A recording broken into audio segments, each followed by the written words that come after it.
সেদিন সকালে ব্রাসেলস বিমানবন্দরে মৃদু বাতাস আর তীব্র ঠান্ডার মধ্যে বোর্ডিং লাউঞ্জ দিয়ে একজন একা আফ্রিকান লোক নীরবে প্রায় অদৃশ্যভাবে চলে গেল। কেউ তাকে লক্ষ্যও করল না। পরনে একটা ফ্যাকাশে ধূসর কোট এবং কাঁধে একটা ঝুলন্ত ব্যাগ নিয়ে নিভৃতে হেঁটে গেল। কেউ তার দিকে দ্বিতীয়বার ফিরেও তাকালো না। যথারীতি বিমানবন্দরের নিরাপত্তা কর্মীরা ঘোরাফেরা করছে। কয়েকজন ব্যবসায়ী আফ্রিকায় তাদের নতুন প্রকল্প নিয়ে হাসাহাসি করছে। কেউই জানল না পাশ দিয়ে কে হেঁটে গেল। জানালার পাশে গিয়ে লোকটা শান্তভাবে বসে নিজের পকেট থেকে মোবাইল বের করে ইমেল পড়া শুরু করে। কেউ জানতো না জানালার পাশে বসে শান্তভাবে ফোনের ইমেল পড়া লোকটি কোনো সাধারণ যাত্রী না। তিনি ছিলেন ইব্রাহিম ট্রেয়র, বুর্কিনা ফাসোর রাষ্ট্রপতি। একটি শীর্ষ সম্মেলন থেকে বাড়ি ফিরছেন, যা একটি মহাদেশের ভাগ্য পরিবর্তন করতে পারে। অন্যদিকে বিমানের লাউঞ্জের ওপারে হতাশা ছড়িয়ে পড়ে। একজন ক্ষমতাবান ফরাসি সিইও দেরিতে এসে পৌঁছেছেন। তারপরেও সে ক্ষোভে ফেটে পড়ে, জোর করে বিজনেস ক্লাসে আসন দাবি করে। বিমান সংস্থার কর্মীরা উদ্বিগ্ন হয়ে পড়ে। দ্রুত একজন সিনিয়র বিমানকর্মী বিজনেস ক্লাসে এসে যাত্রীদের দিকে চোখ বোলায়, যেন কোনো একজনকে উঠিয়ে দিয়ে ওই সিইওকে বসাতে পারে। তার চোখ সিট নাম্বার 2A-তে থাকা লোকটির কাছে এসে থেমে যায়। মুহূর্তেই সিদ্ধান্ত নিয়ে ফেলে লোকটি এখানে বসার যোগ্যই না। বন্ধুরা, এরপর ওই বিমানে যা ঘটেছে তা বিশ্বকে হতবাক করে দিয়েছিল এবং বিশ্বব্যাপী কেলেঙ্কারির জন্ম দিয়েছিল। বিশ্বকে একটা সত্য মনে করিয়ে দিয়েছিল, প্রকৃত ক্ষমতার সিংহাসনের প্রয়োজন হয় না। এমনকি কোনো শব্দ উচ্চারিত না করেও সেটা সজোরে প্রকাশ পায়। ফ্রান্সের হরাইজন এয়ারলাইন্সে সিট 2A-তে রাষ্ট্রপতি ইব্রাহিম ট্রেয়রের সাথে কি ঘটেছিল তার এই মর্মান্তিক গল্প জানব আজকের ভিডিওতে। ব্রাসেলস বিমানবন্দর বোর্ডিং লাউঞ্জটি ছিল তীক্ষ্ণ বাতাসে পূর্ণ। ঠিক তখন ভোরের মৃদু ঠান্ডার মধ্যে হাতে সুটকেস, পরনে ফ্যাকাশে ধূসর কোট এবং কাঁধে ঝুলন্ত ব্যাগ নিয়ে একা আফ্রিকান ব্যক্তি হেঁটে গেলেন। ধীরে ধীরে বোর্ডিং এরিয়ায় প্রবেশ করলেন। নেই কোনো তাড়াহুড়ো, এমনকি তিনি কোনো দিকে তাকানো নেই। তার সাথে কেউ ছিল না এবং কেউ তাকে গুরুত্ব দিয়ে লক্ষ্যও করল না। অন্যান্য সবার মতো একা একজন আফ্রিকান যাত্রী যে পৃথিবীর বিভিন্ন প্রান্তে ঘুরে বেড়াচ্ছেন। সচরাচর তার মতো যাত্রীরা যা করে, জানালার ধারে নিজের সিটে বসে মোবাইল ফোন বের করে শান্তভাবে নীরবে ইমেল পড়তে থাকেন। নিরাপত্তা কর্মকর্তারা তার পাশ দিয়ে হেঁটে গেলে কেউ থামালেন না। ছুট পরা ব্যবসায়ীদের একটি দল কয়েক সারি দূরে মধ্য আফ্রিকায় নতুন খনির প্রকল্পের কথা গর্বের সাথে আলোচনা করে জোরে হেসে উঠল। তাদের কেউই জানালার ধারে থাকা শান্ত লোকটির দিকে তাকালো না। তাদের কাছে লোকটা সম্পর্কে কিছুই গুরুত্বপূর্ণ মনে হলো না। কিন্তু তারা কেউই জানতো না যে ইব্রাহিম ট্রেয়র বুর্কিনা ফাসোর রাষ্ট্রপতি। ব্রাসেলসে সোনার খনির অধিকার এবং আফ্রিকার অর্থনৈতিক ভবিষ্যৎ শীর্ষক সম্মেলন শেষে নিজ দেশে ফিরছেন। এই ফ্লাইটটি ছিল একজন মুকুটহীন রাজা ও সঙ্গী ছাড়া নেতার বাড়ি ফেরার শেষ ধাপ। ইব্রাহিম বিশ্বাস করেন প্রকৃত ক্ষমতা প্রদর্শনের প্রয়োজন নেই, কেবল এমন কারো হাতে ক্ষমতা হস্তান্তর করা প্রয়োজন যিনি তা ধরে রাখতে জানেন। True power didn't need to be paraded. It only needed to be placed in the hands of someone who knew how to hold it. বন্ধুরা, কথাটা আমাদের দেশের জন্যও প্রযোজ্য। আসলে ক্ষমতা সঠিক ব্যক্তির হাতে থাকলে দেশ ও দেশের মানুষ উভয়ই ভালো থাকবে।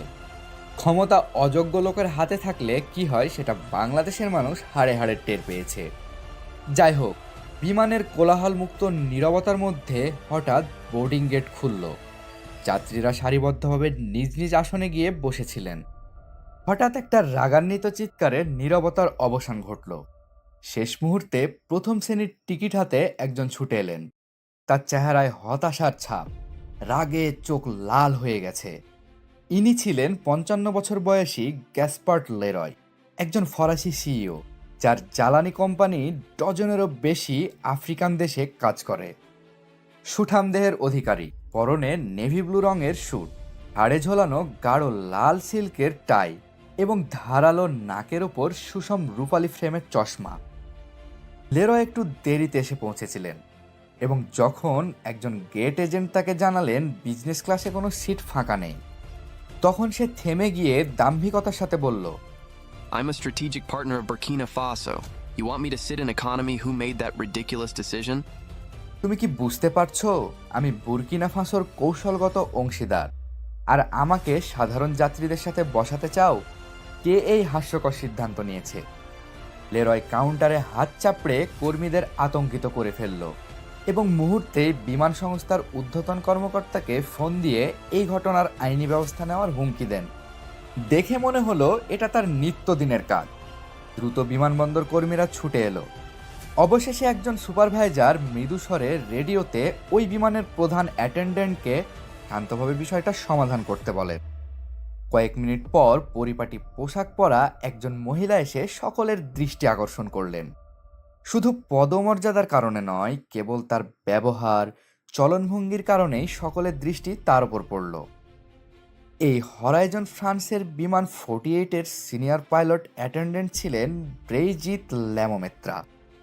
অভিজ্ঞ ক্রু লিডার ব্রেইজিত প্রশস্ত কাঁধের শ্বেতাঙ্গ মহিলা, পরনে নেভি ব্লু ইউনিফর্ম, সুন্দরভাবে পেঁচানো সিল্কের স্কার্ফ, ঠোঁট গাঢ় লাল রঙে রাঙানো পরিপাটি এক মহিয়সী নারী, যার চেহারায় অতিরিক্ত মেকআপের চিহ্ন স্পষ্ট বোঝা যাচ্ছিল।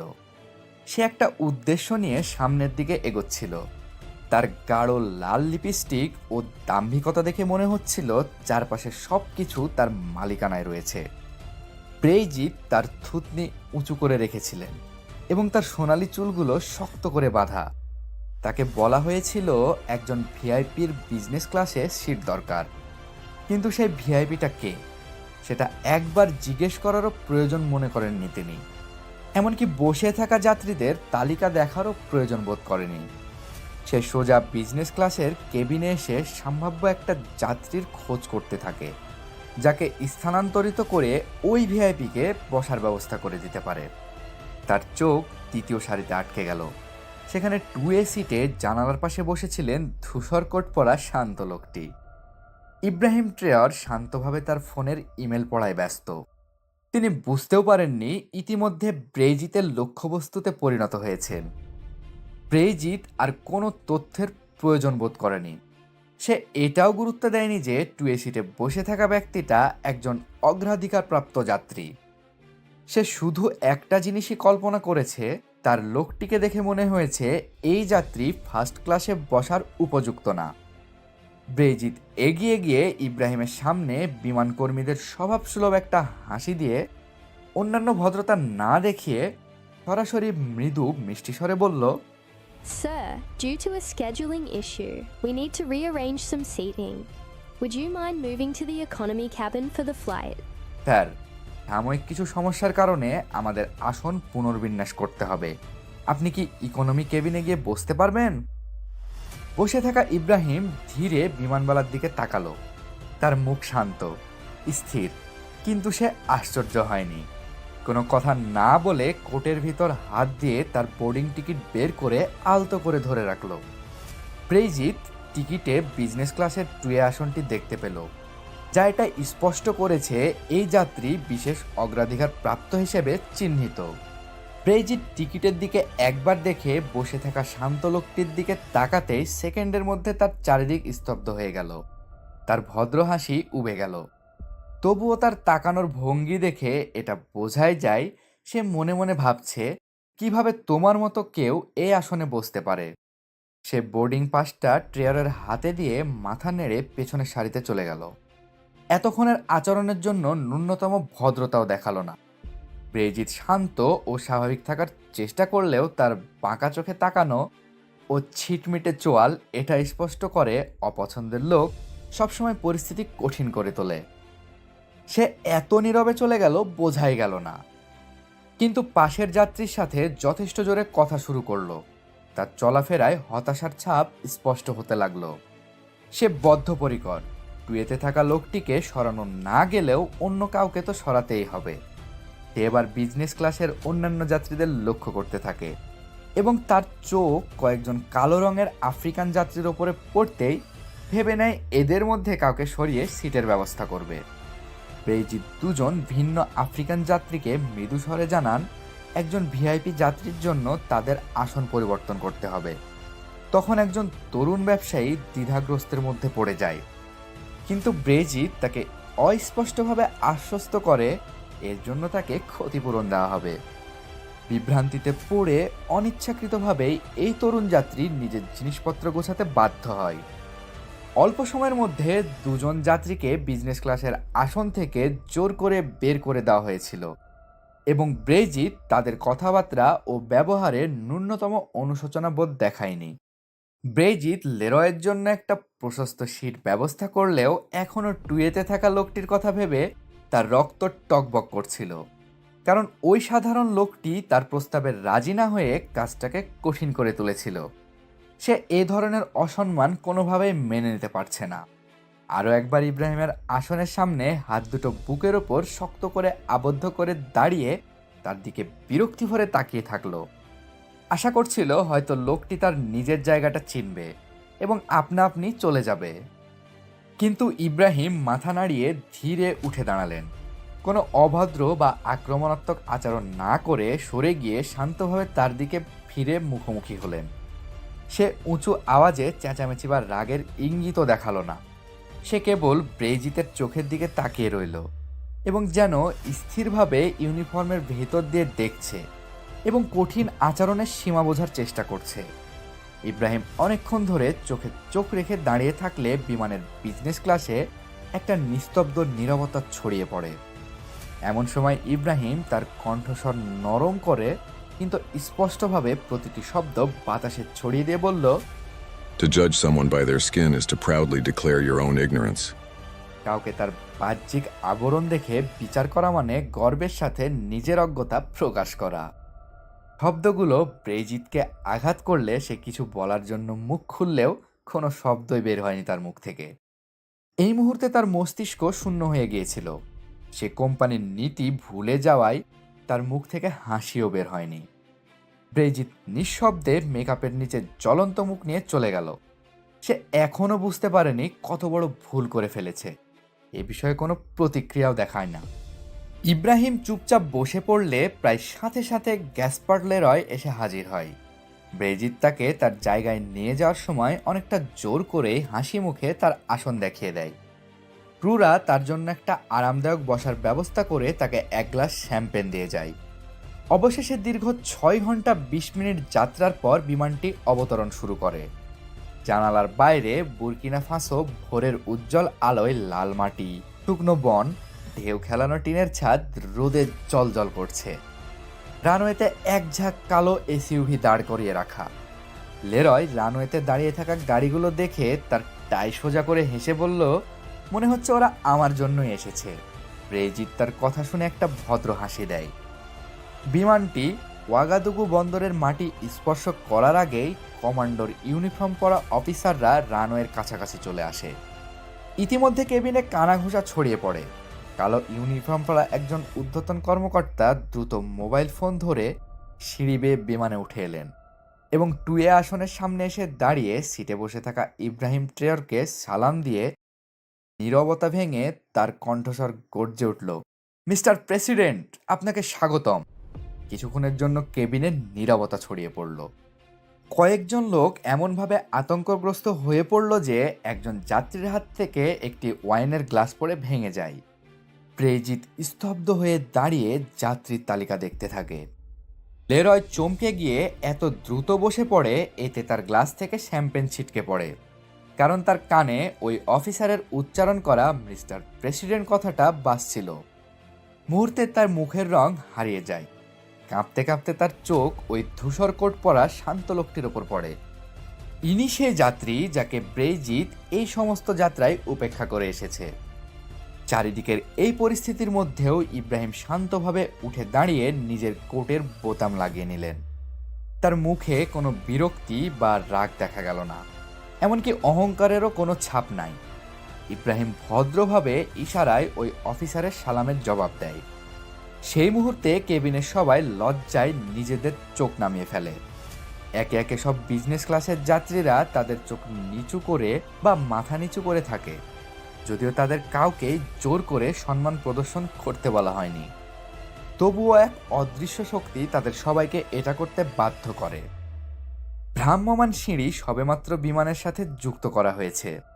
ইতিমধ্যে দুজন অফিসার ব্রেজিত এবং লেরয়কে নামানোর জন্য বিমানে উঠে এসেছে। প্রথমে ব্রেজিতকে নিচে নামিয়ে আনা হয়। তার প্রতিটি হাঁটার ধাপ ভারী হয়ে এসেছে। চারিদিকে এক অদৃশ্য কুয়াশা ঘিরে ধরেছে। তার ঠোঁটের উজ্জ্বল লাল লিপস্টিক ফ্যাকাশে হয়ে গেছে। চোখের সামনে সবকিছু ঝাপসা হয়ে আসছে এবং তার ঠিক পেছনে 4 জন অফিসারের সাথে গ্যাসপার্ড লেরয় হেঁটে আসছিল। মাত্র কয়েক মুহূর্ত আগেও তিনি ছিলেন একজন আত্মবিশ্বাসী সিইও, আর এখন তিনি কেবল একজন ভীত মানুষ। তার মুখের রং শুকিয়ে গেছে, এমনকি পরিপাটি স্যুটটাও কুঁচকে গেছে। রানওয়ে বুরকিনা বেতে নিরাপত্তা কর্মকর্তারা বিনয়ের সাথে কিন্তু দৃঢ়তার সাথে ব্রেজিত এবং লেরয় উভয়কেই হেফাজতে নেয়।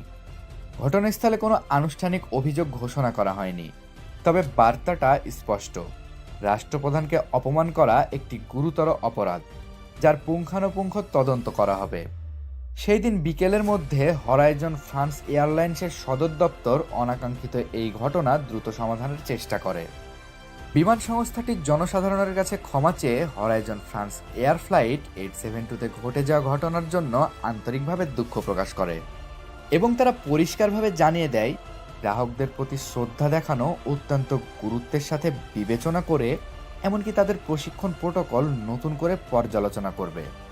কিন্তু ইতিমধ্যে অনেক দেরি হয়ে গেছে। পাশের সিটের যাত্রীরা ওই ঘটনার ভিডিও করে অনলাইনে ছড়িয়ে দিয়েছে, যাতে স্পষ্ট দেখা যাচ্ছে ব্রেজিত কতটা তিক্ত দৃষ্টি নিয়ে টুয়েতে বসে থাকা শান্ত লোকটির দিকে তাকিয়ে রয়েছে। মুহূর্তে ভিডিওটা সোশ্যাল মিডিয়ায় ছড়িয়ে পড়লে মানুষ ক্ষোভে ফেটে পড়ে। অনেকেই এই ঘটনার জন্য ব্রেজিতকে দায়ী করে ক্ষমা চাইতে বলে। এইভাবে বিমানের একটি ছোট্ট ঘটনা বিশ্বব্যাপী কেলেঙ্কারিতে রূপ নিয়ে ফেলে। এটা গোটা বিশ্বের জন্য বিচার এবং সম্মান সম্পর্কে একটি স্পষ্ট শিক্ষা।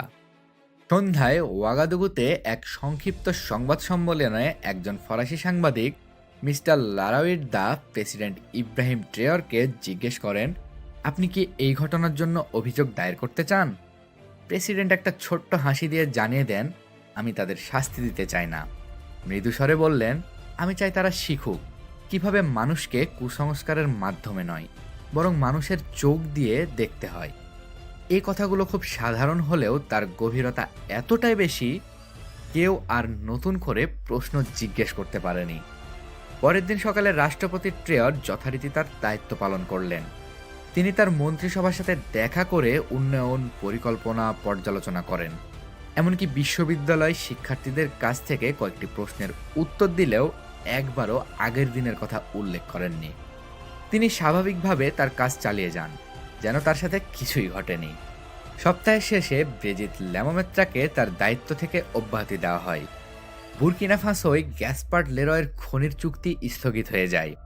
হরাইজন ফ্রান্স একটি নতুন বৈচিত্র্য এবং সম্মান কর্মসূচি ঘোষণার জন্য তৎপর হয়ে পড়ে।